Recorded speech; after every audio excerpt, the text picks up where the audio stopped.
Good day, everyone, and thank you for joining us for this webinar on preparing for an ORC epidemic in post-COVID-19 retail. My name is Kevin McMenamin, and I am the Chief Operating Officer for Loss Prevention Magazine and for LPM Media Group.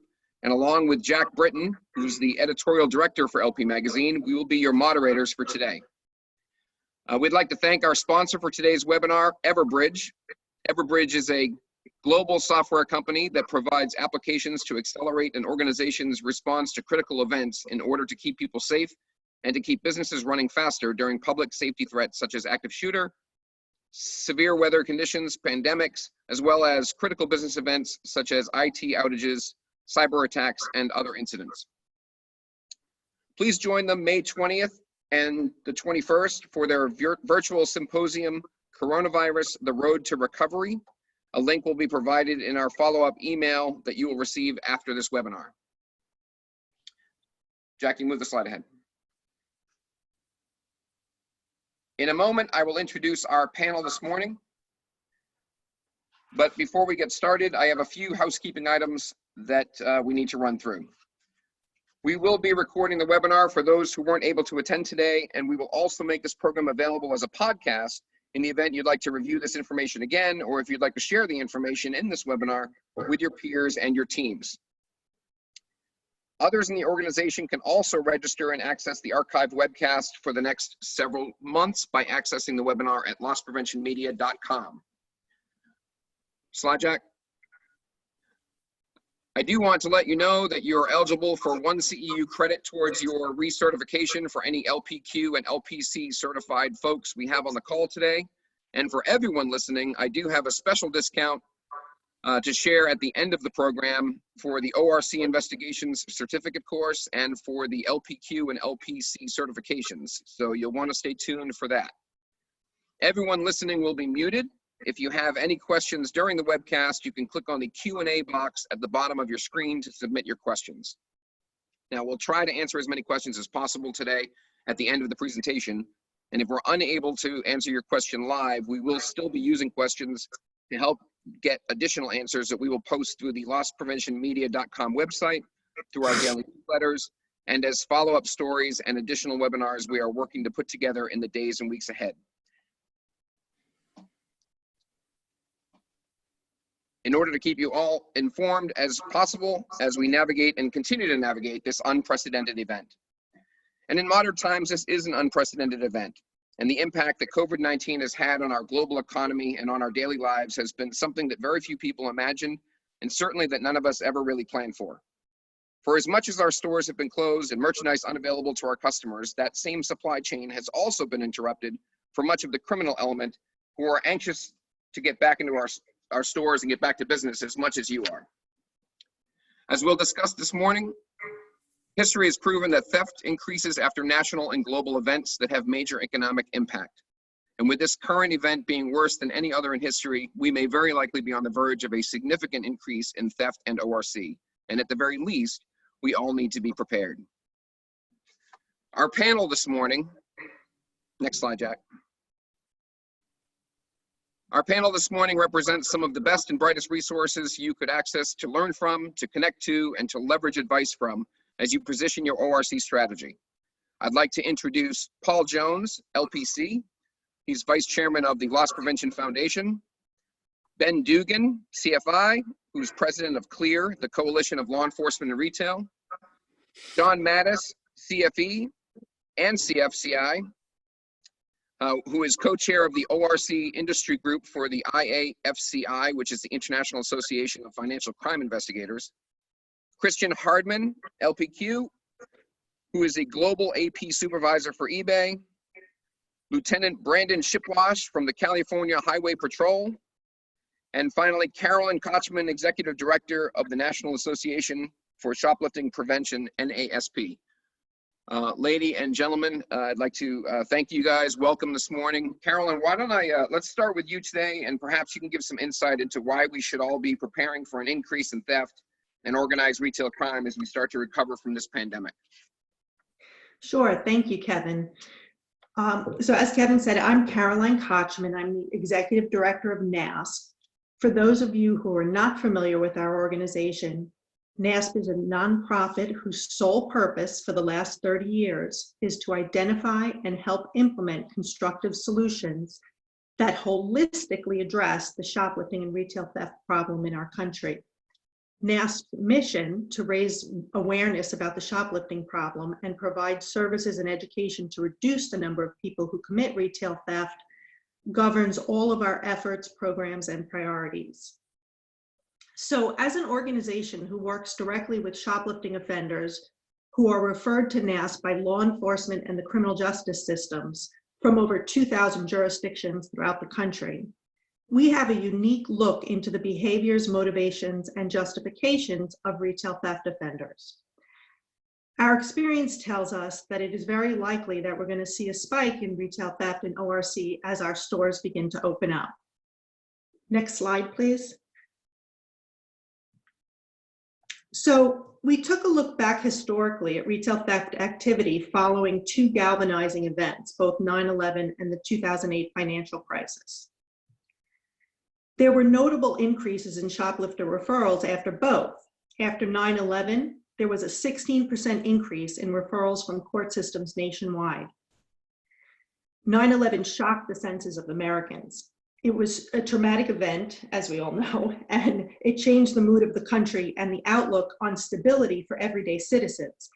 The fear and uncertainty and emotional toll that came along with it resulted in a meaningful increase in shoplifting.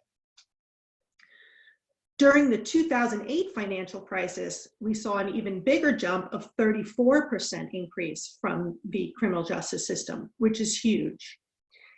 And early in 2009, 84% of retailers said they were seeing an increase in retail theft, according to RELA's then Current Crime Trends survey. So the 2008-2009 era was financially straining for so many and had a 34% increase. We believe the existential threat we're now dealing with COVID-19 will be both financially and emotionally traumatic for quite some time, leading to even greater increases. Next slide, please.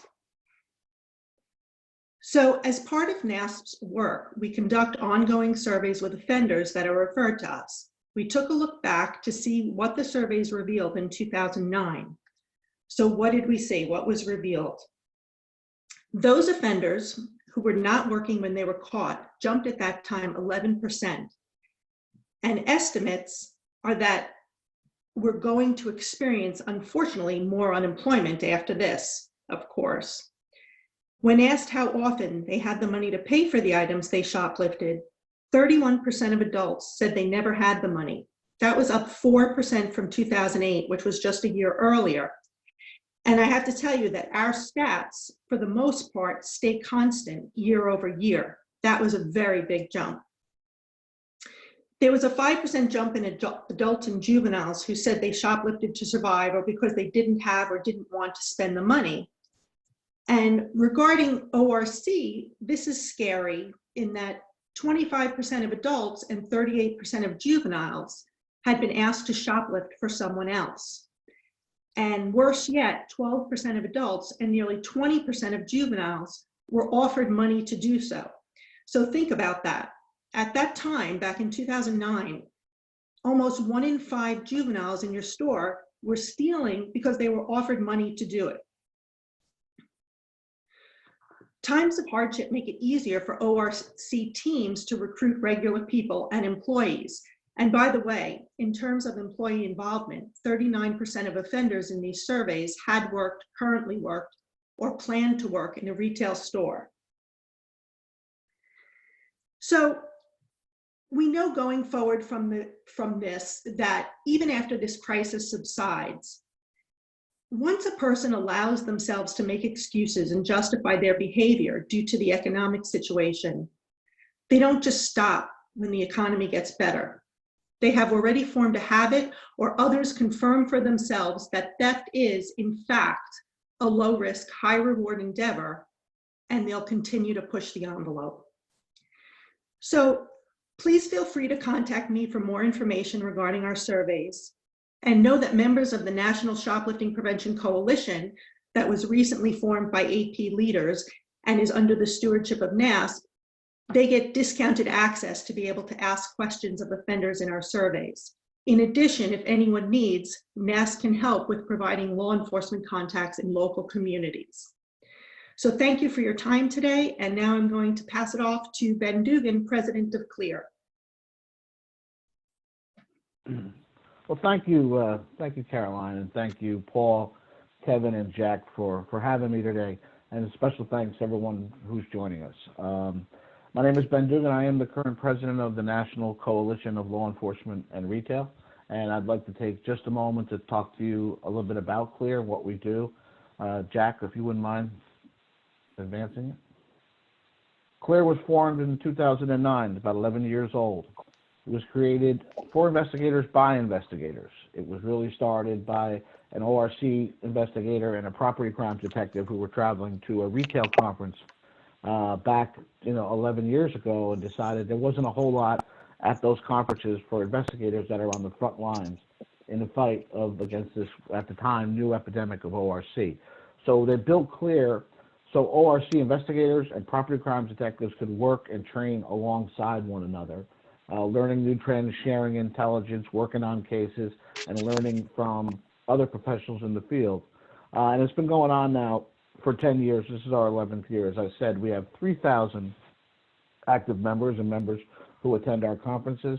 They are from police departments and national retailers across the country, all types of retailers, every type of law enforcement are members. And we advance law enforcement and retail profession mostly through our annual training and networking event. And unfortunately, this year, because of concerns around COVID, we will not be having our annual event, which was scheduled in October for San Antonio. But we are working on something very exciting for not only for our members, but for law enforcement and the AP community. My partners in this project and our marketing department won't let me say a whole lot more, but there's something really special coming down the road that we're going to announce in a couple of weeks about what we can do virtually. So anyway, Jack, if you want to advance the slide, we'll get really to the meat of what we want to talk about today, and that's preparing for the ORC post-COVID, okay? And everyone knows what the headwinds are, right? There's a lot of bad news out there, and we hear most of it all the time. You can turn on TV every day, and all you hear is bad news about the coronavirus and how it's affecting American lives and American business. And ORC investigations are no exception, right? There's a lot of headwinds out there, a lot of bad news, right? The police response is the first one, right? They're getting little or no police response at all. We can do online reports, you can do phone reports, but in some cases the police aren't even taking reports from us on retail thefts, misdemeanors, nonviolent crime. Very difficult. The courts are still closed, right? The criminal justice system has basically stopped. Right, there are no arraignments, there are no bail hearings. Pretty much people are processed at the jails and released. Not only that, they're releasing 8,000 more, as everyone knows, nonviolent offenders, which are, our people. There are thieves that they're pretty much releasing. Right, property crimes and narcotics are the main crimes that these 8,000 people are being released for. And on the property crime side, the recidivism rate is 75%. Right, so we're going to have 6,000 of that 8,000 people are going to be stealing before we know it, and in our stores, right? And they're going to be wearing masks, so we can't recognize them. So just more and more bad news. And then we put all that together with the restrictions that COVID is putting on us, very limited field work. The stores are closed. People are working from home. We can't travel. We can't meet with law enforcement. We can't gather the information that we need to move our cases forward, right? It's very, very difficult under today's restrictions. So how do we turn that around, right? What are our thoughts? What can we do to change the narrative, right? To flip that switch and turn those headwinds into tailwinds. And then how do we leverage those tailwinds to make some things happen, right? And there are some things that we can do. But I wanted to talk today about some good news, some of those tailwinds that hopefully everyone is seeing in their business. And if you're not, obviously, give me a call afterwards. We can talk through some of the things and some of the tailwinds that we're talking about. But the partnership with law enforcement has probably never been better. It's unprecedented. The cooperation that we get from property crimes detectives across the country right now is unprecedented, right? You got to understand the property crimes detectives still have to come to work every day, right? If the patrol officers are on the street, the detectives are working. They might be working in their cubicle with social distancing, or they're probably working from home. Right? I know Lieutenant Shipwich from CHP is going to be talking about how he communicates with detectives from their homes. Same thing with ORC. You know, we've had a lot of connections. You know, we post something somewhere on Crime Dex or one of the ORCA sites, and we get responses from all across the country of detectives that are home saying, hey, I know that person, or let me run that tag for you. Let me send something through a license plate reader. We've gotten amazing cooperation, and we've identified more suspects now than we ever have before. And speaking to a lot of the ORC investigators across the country, they're seeing the same thing, and that's a huge tailwind for us, right? And so we got to take advantage of that, right? And all that offers, probation and parole, Crime Dex, ORCA sites, anywhere we can share intel, we're getting great responses and identifying more people, all right? The increased reporting that ORC is up, that there is this pending epidemic that's coming. I don't know if that's true or it isn't. I know that reporting is up. Every retailer I speak to at whatever level talks about this increase in external theft reporting. A lot like what Caroline was saying we should be expecting is what we're seeing, right? But the reason that's up is ORC activity up or is reporting up? You know, I will definitely say that one of the things that was a tailwind, one thing that confirmed pretty much what everybody in retail has always known, that the best defense against shoplifting or external theft is employee awareness, right? Never before in retail history has employee awareness been so high. Every employee in the store is watching every customer that comes in the door for a lot of different reasons, right? We've never had that kind of awareness before. We've never had that kind of sensitivity to what's going on in all parts of the store and who's in there and what they're up to. And that's what has created this huge increase in reports, because we're recognizing theft and suspicious activity a lot quicker and a lot more often than we ever have before. And that is a huge tailwind for us. We're collecting all of this great intel, and we've got all this great cooperation from the police, and we start putting those things together, and things start to happen for us despite COVID, right? And the next piece of that puzzle is going to be to set your strategy, right, to build the timeline to what you could do now. And if you want to turn the slide, Jack, please. I just wanted to list, I wanted to take away a couple of things. I wanted to list a few things that different ORC teams are doing across the country now in preparation, right? Because they've got the intel, they've got the police cooperation, now they have to do something with it, right?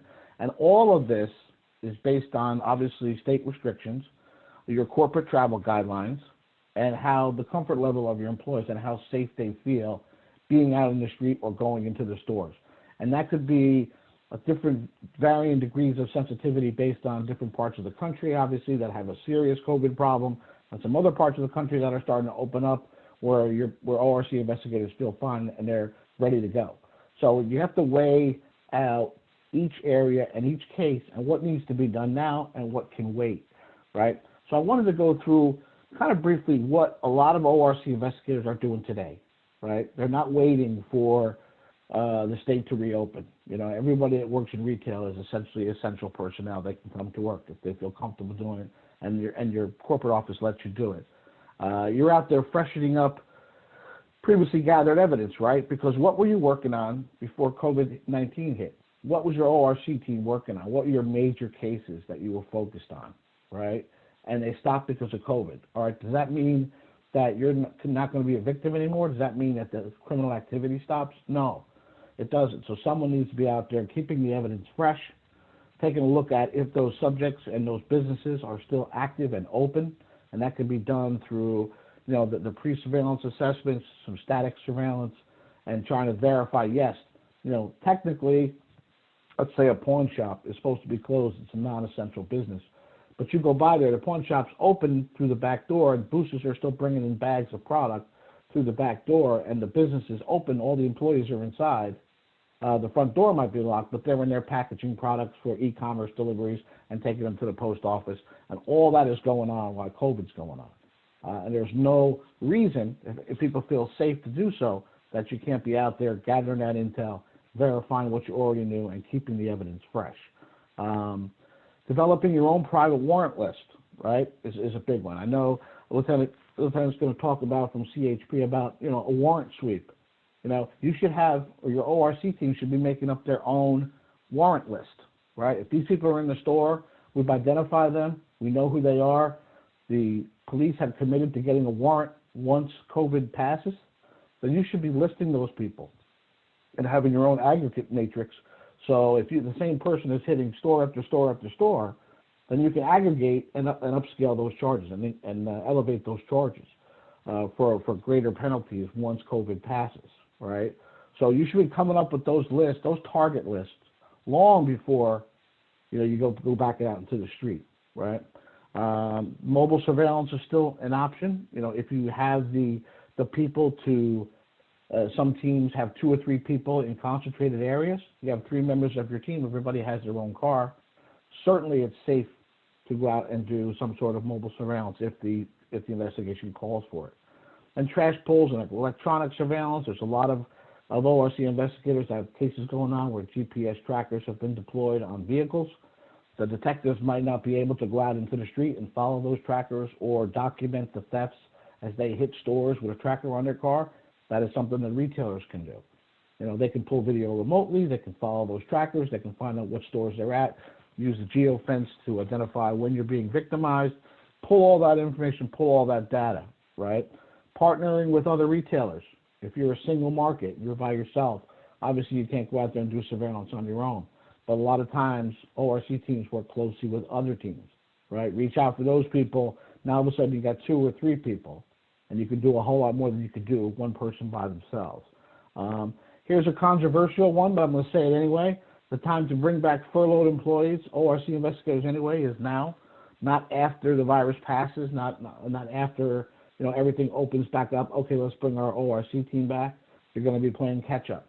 The time to investigate ORC is now, not after everything passes or after everything opens back up. You're going to be way behind the curve. Your cases are going to go way in the back of the line when other retailers are prepared and their cases are ready to go from when the police are ready to go. If you're not up to speed, if your cases aren't ready and not current, you could get passed over for another retailer who's got their cases ready to go. You can do your operations plan, you can collect information and evidence from the field, and you can finalize any case preparation. The courts are closed, but the prosecutors are all working. Prosecutors come to work. They might be working from home. They may go to their office once or twice a week. But I think I've probably, through Clear, spoken to more prosecutors in the last 3 weeks than I have police officers or detectives, right? Talking to the prosecutors about, making sure that some of these freer thinking prosecutors that really like the way things are going right now under COVID as far as prosecuting, they don't try to make some of these temporary measures permanent, where this is the way business is going to be done in retail theft. And at Clear, we're committed to making sure that that doesn't happen. But we talked to the prosecutors about aggregating your thefts, elevating it, right? I've pitched new cases to prosecutors already, federal prosecutors even. But hey, when this passes, this is what I've got. My guys are on the street. We're collecting this information. Here's what I have. Can I pitch it to you as soon as you get back? And then, yes, and then you start collecting your evidence. So it really all comes down to, putting together your timeline. And on the bottom, I have a small little graphic there where retail has to be first, right? Everybody knows that an ORC case, like any criminal investigation, is all based on good intelligence, right? The more intelligence you have, the better case you're going to have, right? And all of that intelligence, there's most of it in an ORC case, is gathered by the retailers. And you have to start deciding when it's safe and when it's prudent to be out there to start collecting that data again, to get yourself ready. Because when the police open up, they're going to be like us. They're going to want to go right to work. They're not going to ease into anything. They're going to want to come back and say, what do we got? And you want to be on that list, all right? And be one of the first in line to get your cases working, get those people arrested that were victimizing you during this crisis. And the last step will be the courts will be open again, right? The prosecutors will start hearing cases and prosecuting cases. So the first step kind of lies with us in the retail world. If we delay, the police are going to delay. If the police delay, the courts are going to delay. So I don't know. I mean, traditionally, external theft goes up during emergency situations, right? Through a national crisis, like Caroline was saying. 9/11, hurricanes, civil unrest, external theft always goes up. I mean, we're seeing it already. ORC traditionally stays pretty flat. There might be a little bit, more of the lower level stuff, people getting paid to do certain things, but serious organized retail crime at the mid and higher levels usually stays flat, right?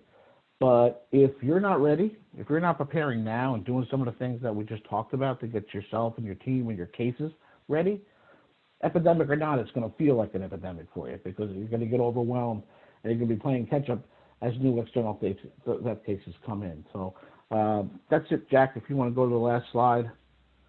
That's all I have for you guys today. Hopefully I didn't go too fast. Clear is always available for you. All of our members, police departments across the country, prosecutors, experienced ORC investigators are available to you anytime. Please don't hesitate to give me a call, send me an email, send me a text, send me a LinkedIn message. If you need help with something, or you have a question or need support in some way, we're absolutely here to help. So thanks for the opportunity to speak to everybody, and I hope everybody stays healthy. Thank you. And I'm going to pass it off to John Mattis, who is the co-chairman of the CFCI. Thanks, John. Thanks, Ben. Hey, everybody. Thanks for having me on the call. I got a couple things to go through. And again, my name is John Mattis. My full-time job is I'm one of the corporate principal for fraud strategy and profit protection for Macy's Inc., which is Macy's and Bloomingdale's. And then I'm also the co-chair for the International Association of Financial Crimes Investigators and their industry group on organized crime. So I got a couple of things I want to review with everybody. And then the first thing is really understanding from a post-COVID, as soon as our stores open, I'm talking about brick and mortar, what we can expect. Now, some of this is just common sense. Some of this is really thinking about it and looking at trend and looking at past experience with other types of situations. And then the other thing I'm going to talk about is what to expect from an employee theft perspective, and then tying it all together. So the first piece on organized retail crime is obviously being prepared. When the brick and mortar first opens, there is no doubt that there is an anticipation of major thefts and door hits. So this is really important when you look at the where the exposures are in a particular store, brick and mortar, is typically during opening and then closing of the stores, typically when they're the biggest vulnerability. Shift changes obviously in between all of that, but the most important thing is maintaining the fact that our employees must understand that they will see an increased level of activity from a physical theft perspective. So, you got to think about the fact that, the ORC groups and enterprises from a physical theft perspective, with the exception of grocery stores and pharmacy, have been fairly shut down. So for some of the groups that are looking to steal status goods, high brand, high street value type merchandise, this will be an opportunity for them. The third piece of this is the fraud connection.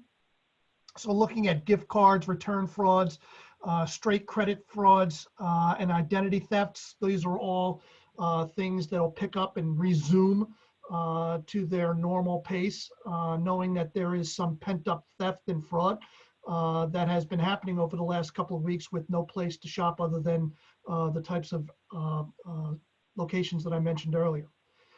Counterfeit money is another big one, and typically these are passed in either gas stations, fuel stops, and a lot of specialty store, department store locations where there are registers maybe throughout the building or registers that are in a back-end operation, but mainly counterfeit money in the $100 and $50 bill denominations.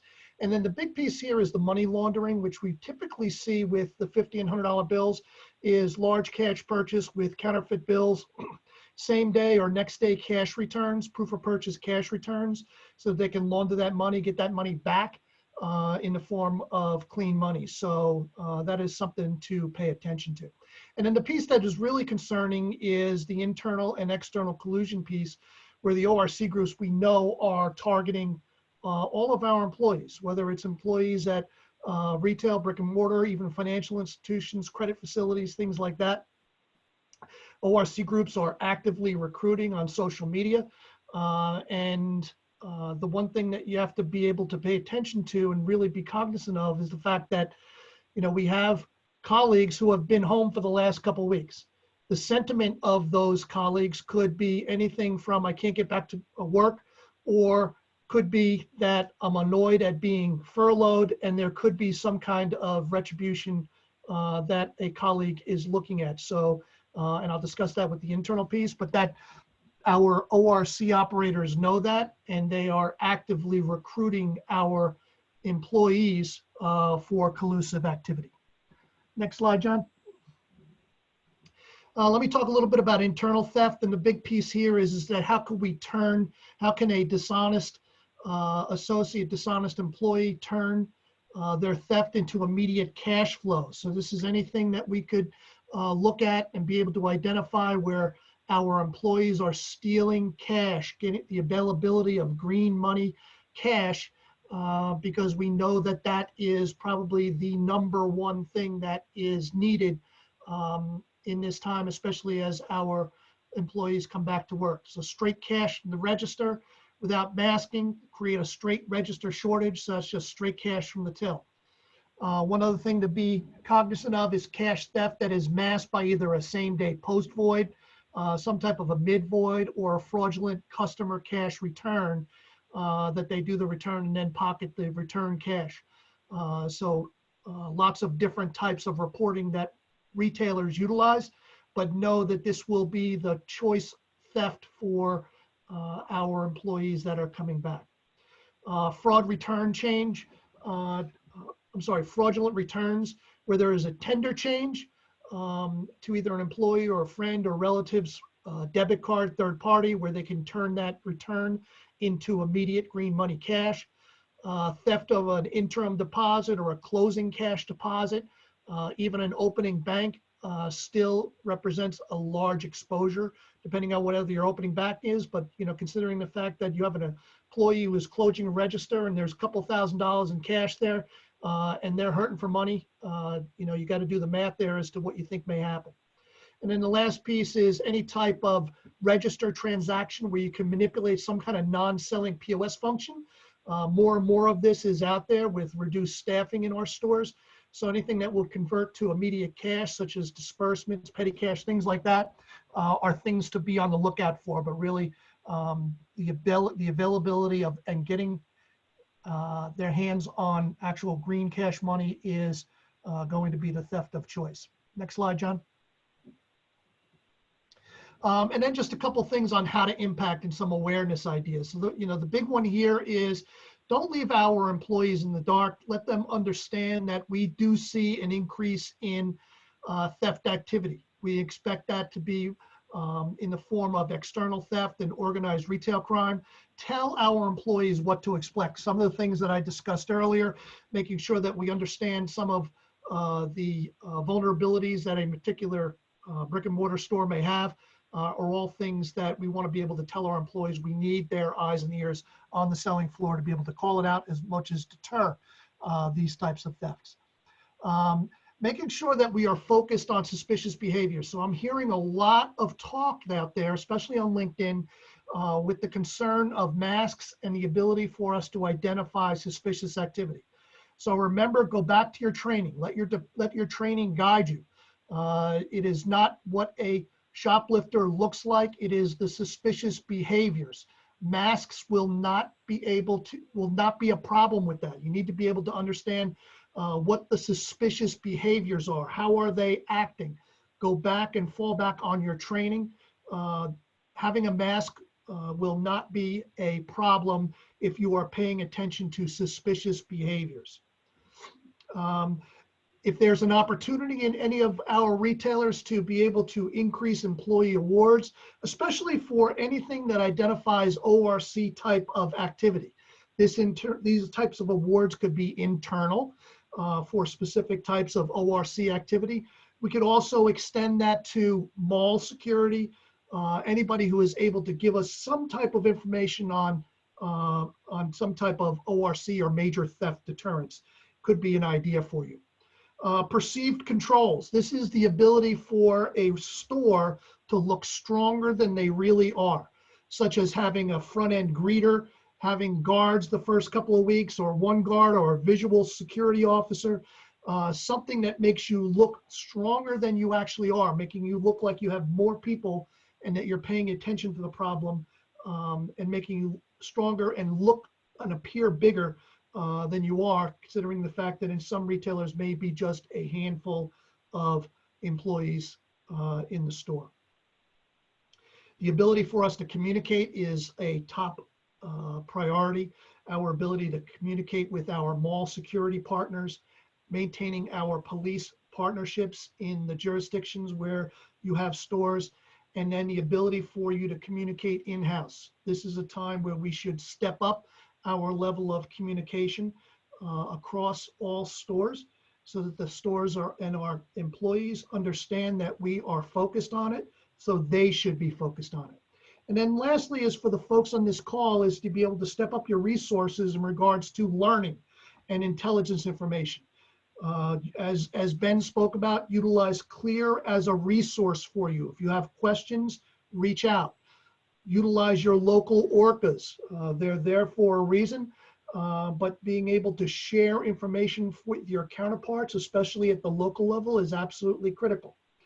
The NRF and RELA have almost daily emails, as well as different types of information and articles on what to expect post-COVID. So utilize those resources and websites to be able to understand what our industry trade groups are publishing. The International Financial Crimes Investigators, I have to put that plug in there, but this is a group that is your main resource for any types of fraud investigations. So if it's not something that you were ever aware of, I encourage you to take a look at it, because if you conduct fraud investigations, you have to really question whether or not you could fully conduct a fraud investigation without having the proper resources and networking. And this is a group that can help you with that. And lastly is the LP Magazine. Utilize that website, utilize obviously webinars like this, as well as some of the LP Magazine podcasts and things like that, to be able to be a resource for you as to what's going on in the industry. It's better to be alert and understand and educated as to what's going on now more than at any other time. So that's it for me. I appreciate everybody listening. I'm going to turn it over to Christian Hardman from eBay. Christian? Thanks, John. Great info so far. And just in the interest of time, I'm going to kind of zip through all this. So, please make note of the email address below, lawenforcement@ebay.com. So the global asset protection team for eBay, what I want to just highlight real quick is what we do for the company. We process all of the reactive requests responding to law enforcement requests via the email inbox, but also through our portal. Processing any subpoenas, search warrants, grand jury subpoenas, letterhead requests for user data. Then we do all of our own internal proactive investigations when it is a criminal activity that we can identify and build a criminal case, but then also our engagement with retail and brand partners. Currently, we have 7 teammates in EMEA who cover basically all of Europe and APAC and Australia. North America, we have a team of 4 currently, so we cover all of North America and Canada. Obviously, that's a big space in our most active area or geographic location. So we definitely have some drinking from the fire hose, so to speak, right, with 4 of us, and that includes myself. Then we have our global technical investigations. There are currently 3 with locations in New York, Dublin, and Romania. And they investigate any criminal activity that has a nexus to eBay but does not happen on the marketplace. For law enforcement on the call, lawenforcement@ebay.com is our open inbox that you can always reach out to if you have any questions. Next slide, please. So this is just a quick snapshot of some of the types of investigations that we do. And the reason I wanted to have this on here is just to highlight that it's not just stolen property or ORC. We cover everything from compromised financials, eBay gift cards, which is increasingly becoming problematic, to child exploitation, ITAR equipment being sold on the platform. high profile cases where it's bombings and shootings, as well as we also investigate the internal theft and abuse on the eBay platform with our teammates. And there's an involvement on the marketplace. Next slide. So 2020, some of our strategic areas of focus for my team and globally is payments. Some of you may be aware that eBay is now going to start mediating our own payments, which we currently do about 5% of the platform. This should roll out to a larger subset of sellers in July of this year. Counterfeits, we're really taking a tougher stance on that and upping our investigation efforts there. National security, as well as Proact 2.0. Next slide, please. So just a few things, right? And this is really why I'm on the call. Some of the things to look out for. Historically, we look for long-term sellers who have big accounts, lots of feedback, who are selling common ORC items. What I see now is new accounts that maybe are newly created should not be discounted if they're selling the common ORC items. It's definitely much more appealing now to sell your own property, or not property, your boosted property on the platform. It's super easy, right? They can use a cell phone to list items. And with other shops, maybe pawn shops, secondhand stores where they're normally unloading those stolen goods, maybe closed. Maybe it's more difficult to get to them, especially with the social distancing and people are not out and about and some of the lockdowns. So, keep an eye out for brand new accounts listing commonly stolen items from your stores. Any of you specific stores that are on the call that have house brands or proprietary brands, keep an eye out for those, right? If those are high shrink items. John mentioned, some of the designer goods, handbags, etc. Definitely, I would be concerned when you start to see people who have multiple new with tags, new accounts selling on the platform, and we might want to look into them a little bit further.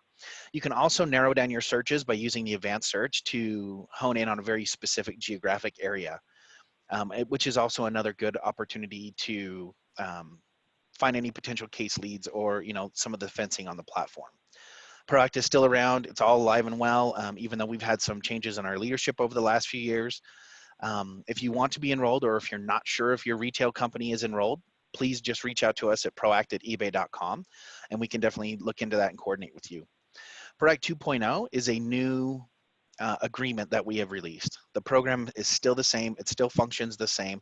However, to kind of come into the 20th century, we have started to use DocuSign. So everything is signed digitally. Even if your company was previously enrolled, you definitely would need to enroll again to maintain your access. Because the new Proact 2.0 actually has a mutual non-disclosure agreement, whereas our previous Proact program was just a PDF file that just kind of highlighted what we do, what we can help with, what we can't help with. And this is a little bit more directed at a non-disclosure agreement. And it was something that was necessary in order for us to maintain the program, given the new or recent privacy changes with Europe and coming into North America. So I'm going to go ahead and leave that there. Just to make that really quick, again, law enforcement at ebay.com for you LE partners on the call, and then proact at ebay.com for any of you retail partners that have any questions. And I will go ahead and turn the time over to Lieutenant Shipwash with California Highway Patrol. Thanks, Christian. I appreciate it. And thank you, everybody, for the invitation and for the opportunity to join the call. I'm going to go real quick with a little history of how the California Highway Patrol got involved with organized retail theft. And then I kind of touch on how our teams are put together. And then I'll finish with our current state of affairs, how we're tackling issues during COVID-19, and then a little bit of what we expect to see in the future. So next slide, please. Thanks, Jack.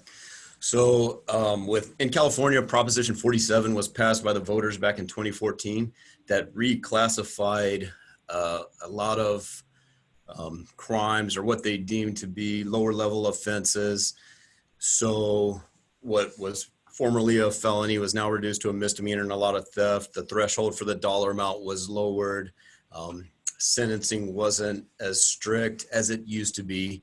So as you can expect, and I think as we all could have predicted, there was an uptick in those same crimes after the passage of Prop 47.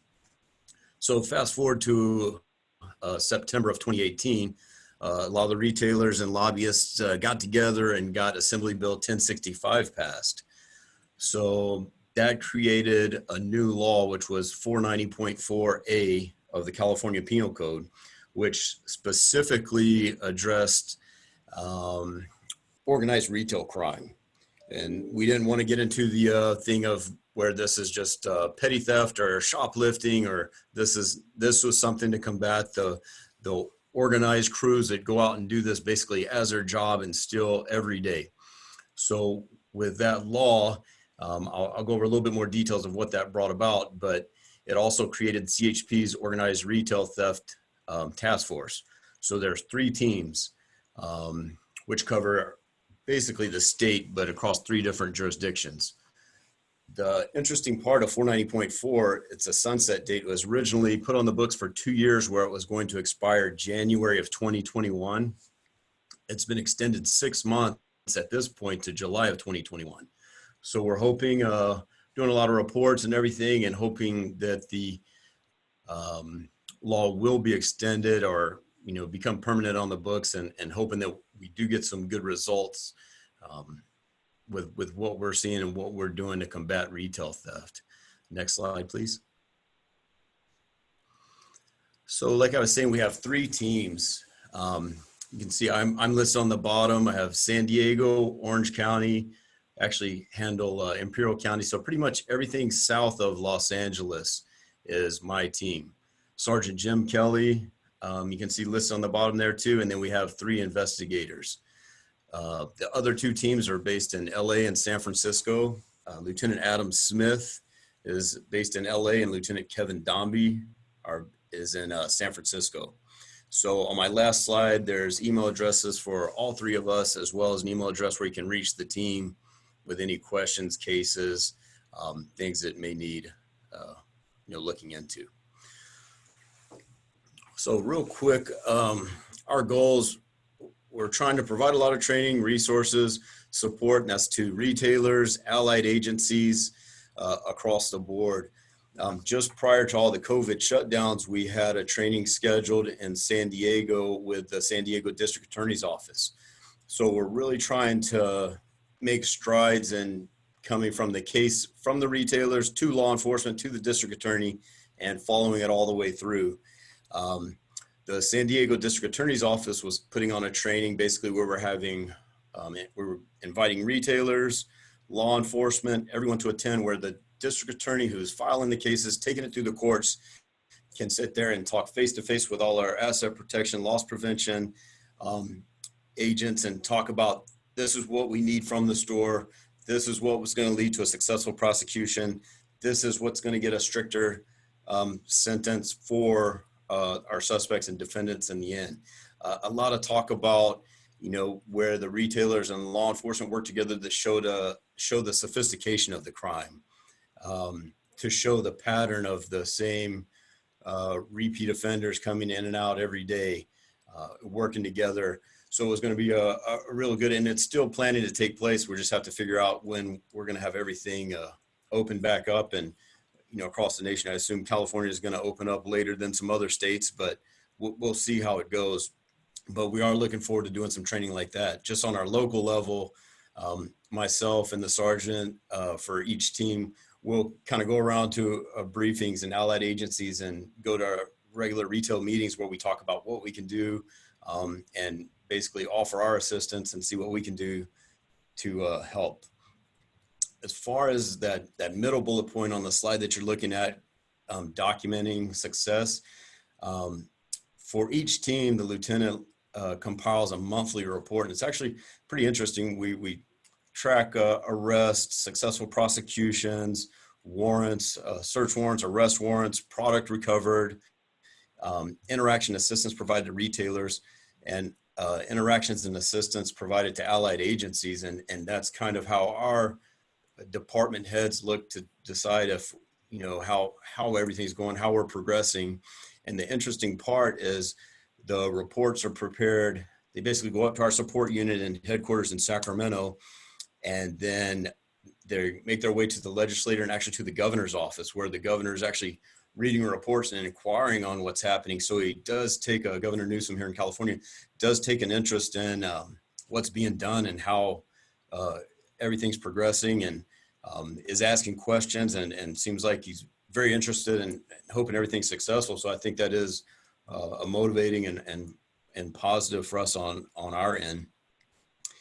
I'd say basically our team started October 2019 with the CHP, and through last month we had 36 felony arrests from the 3 investigators on our team, and all of those were felony threshold, which were over $950. Under the 490.4, what was very beneficial is Ben and some of the guys were talking on it, was like, the aggregate of the theft amounts. So the suspect goes into the store and steals, $200 this day, $200 the next day, and goes on and on. Regardless, over a 12-month period, we're compiling all the amounts, and through 490.4, we can file all the cases together in one jurisdiction, regardless if they went up and down the state, from the north border to the south border. If we had the majority of the thefts occurred in San Diego, or there's a nexus to San Diego on any of them, we can file them all together with the full value amount. So it's kind of streamlined the process, made it a little bit easier through the courts, and we're hoping that's really going to make a big difference in the future with sentencing and everything else. Next slide, please. So currently, and Ben was touching on it, it depends. It's really weird from agency to agency, jurisdiction to jurisdiction, what we see. We have some agencies where detectives are mandated to stay at home, not come into the office, not go out in the field. And we've got a really good relationship with a lot of allied agencies. And basically, if we're working a case, we have some suspects ID'd, another agency can't go out, they're contacting us to go out and see what we can do about it, and take some action. It's been touched on before, but now we have, DAs talking about the same thing. It's hard. How do we really identify this person? They have a mask on. So we're trying to do a lot more corroboration to figure out, put a suspect at the scene of the crimes. We're doing a lot more tracker warrants. We're doing the GPS surveillance where we can put them there, and then we can talk about how the suspect bore a striking resemblance to the owner of this vehicle, or to this person who's associated with the vehicle. The courts, with our district attorneys we're working with, are pretty much at 50% staffing, but the others are work from home, and then they'll split the days on when they come in. So it's still easy to email those tracker warrants in, get approval, get all that stuff, and move cases forward. The only thing different that our team is actually doing, as opposed to in the past where we have suspects ID'd, that all the hard work from the retailers of getting a package to us, and they say, this is John Doe who's been in the store 10 times, and we've ID'd him every time, and this is license plate, and where we'd usually run out the door and go arrest the person. In California, basically, if we take that person to jail, they're getting a ticket and heading right out the door as quick as we go out the door to head back to the office. In the current state, if we go and file an arrest warrant with a district attorney and having a warrant in for this John Doe, and then we go pick the John Doe up on the arrest warrant, now the warrant dictates that John Doe has to sit in jail long enough to see the judge. And then a couple of days later, the judge is going to say, okay, John Doe, go home because it's unsafe. There's a pandemic and everything else, but at least it's a couple more days. We can actually book them into the system, and hopefully give them a little bit more time to think about trying not to commit the offense in the future. And like Ben was saying, the same thing, we're trying to really stack a bunch of cases up. We have a bunch of cases where we've gone complaint to be filed. We have warrants waiting. So when things start to clear up and restrictions loosen up a little bit, we'll have a big pile of people to go do an arrest warrant sweep and get these suspects in custody. And hopefully it can kind of decrease what we're seeing in the future. I believe that is it. Next slide, please. Thank you, sir. And then there's my information at the top. Again, it's Lieutenant Brandon Shipwash, my email. And then at the bottom are emails for Kevin and Adam. That's LA and San Francisco.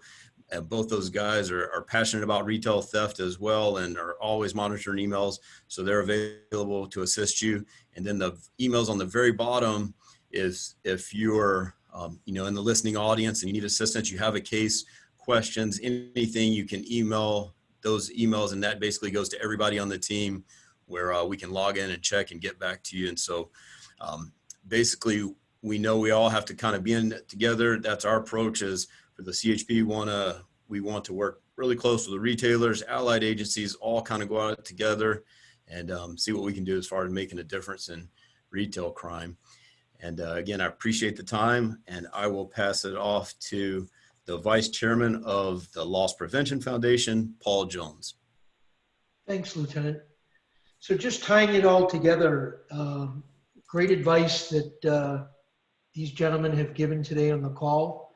I guess I would just highlight to utilize your resources like CLARE, eBay's ProAct, NASP, the California Highway Patrol, and your other law enforcement partners. Build these relationships now. Build your coalition of other retailers working in the organized crime space now. Get your operators engaged. Talk to them about this. Make sure you have training prepared for when these folks come back to work, that you're training them to be more aware, as John Madison pointed out. Build that awareness with the store partners and the store teams. And remember to share with them the social distancing and occupancy limits. While they'll definitely be frustrating to deal with, they can also play to our advantage for an increase in opportunity for great customer service and slowing down theft opportunities. So what I like to say is control your box. Keep exchanging information with your peers and networking.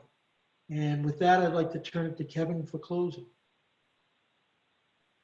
Great, thanks, Paul. I appreciate it, and thank you to the entire panel. We are running a little bit short on time. We have a few good questions here that I want to get to. I don't want to cheat anybody though on anybody that's going to have to jump off. So before we get to the question and answers, a couple quick things. One, the webinar today is being recorded and it will be made available. I know a number of people have asked for that, so it is going to be made available.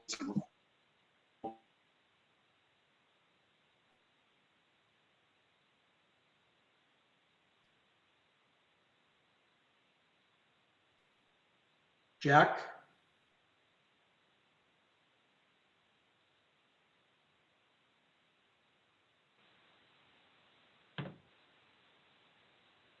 The webinar will be made available for about the next 90 days. You will be getting an email reminder with a link to the presentation. There will also be a link on the webinar page of the magazine website at losspreventionmedia.com.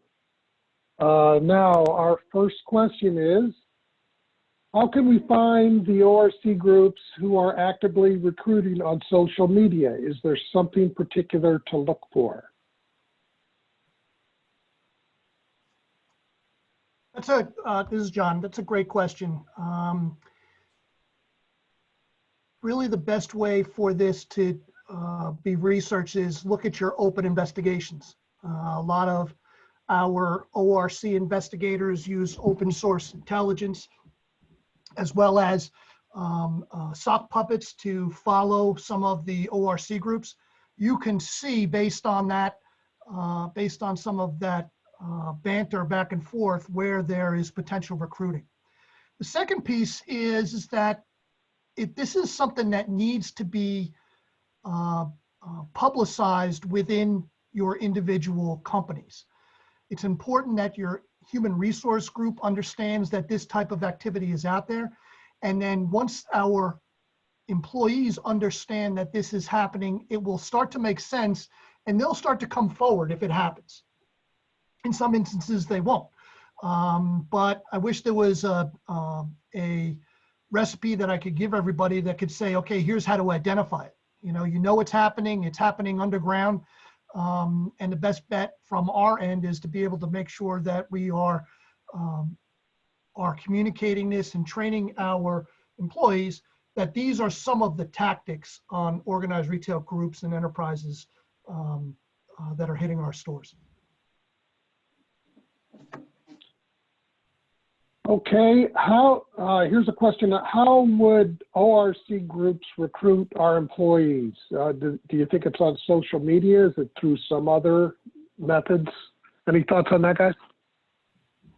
We have seen two ways. One is obviously on social media. So any of, most of our ORC investigators are very well-trained on social media and open source intelligence. But when you go into social media and you are, let's say you are, what an ORC operator would do is, whether it's Macy's or Ralph Lauren or eBay or, Walmart, Target, you name it, you can go into each of the social media search engines and identify who the employees are. And as you start looking at them, you'll be able to see the employees down to the actual store. And then that's how they are targeted.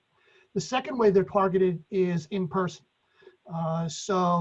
ORC groups, when they'll establish rapport with particular employees, and then that is the beginning of it. That will either lead to a relationship with the potential for collusive activity, or it would go in the opposite direction, meaning they would call it out to their management team saying, this individual is asking me to do, process these transactions, what have you.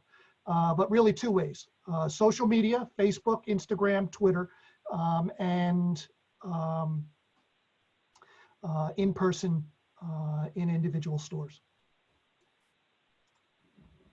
Okay, we've only got time for maybe one more question here. Do you expect to see the same type of issues both internally and externally for those retailers that have remained open due to them being an essential business?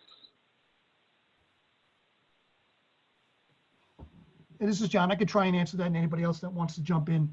I think you got to look at, what's happening right now. So, obviously those locations are open. In some areas of the country, they're open to everybody. In some areas of the country, especially in New York, where I'm calling from, is you can only allow a certain amount of individuals in a store. That's why you see the big long lines. Once that starts to subside, there's more people in the store where suspicious activity will not be as apparent. That's when you're going to start to see the pickups. When there's only X amount of people that are allowed to be in the store, there's an easier, it's much easier for our store employees to be able to approach and greet versus lots of chaos and mayhem. So once stores start to relinquish some of those standards and more people are allowed to enter the building or a particular store, that's when you're going to start to see more significant thefts because they can hide based on having so many people in the building. Hope that makes sense. Yeah, that did, John. Thank you very much. Appreciate it. We are definitely running a little couple minutes over here, but just to share with you guys, we've got a discount code for the Organized Retail Crime Investigations Certificate course, an LPF certified course, available at lppro.com. If you use the code Mayflowers, discount code during checkout, you'll save 30%. And next slide, Jack, you'll also, if you use that same code through the LP Foundation, you will also get 30% off through the end of May on LPC or LPQ certification. Next slide, I know a couple of questions actually are around contact details. So here's some contact details with email addresses for all of our presenters today, for Paul Jones, Ben Dugan, John Mattis, Christian Hardman, Caroline Kochman, and myself. And whether you email me or you can email webinar@lpportal.com. And that's webinar@lpportal.com with any additional questions that you might have, and we'll look to help get the answers for you and connect you to the right people. Next slide, Jack. I'll leave the contact information up there and just say thank you to everybody for attending today. We appreciate your time. Thank you again to our panelists, Caroline, Ben, John, Christian, Lieutenant Brendan Shipwash, Paul Jones. To everyone out there listening, we appreciate your time. Have a great day. And everyone, please stay safe and stay healthy.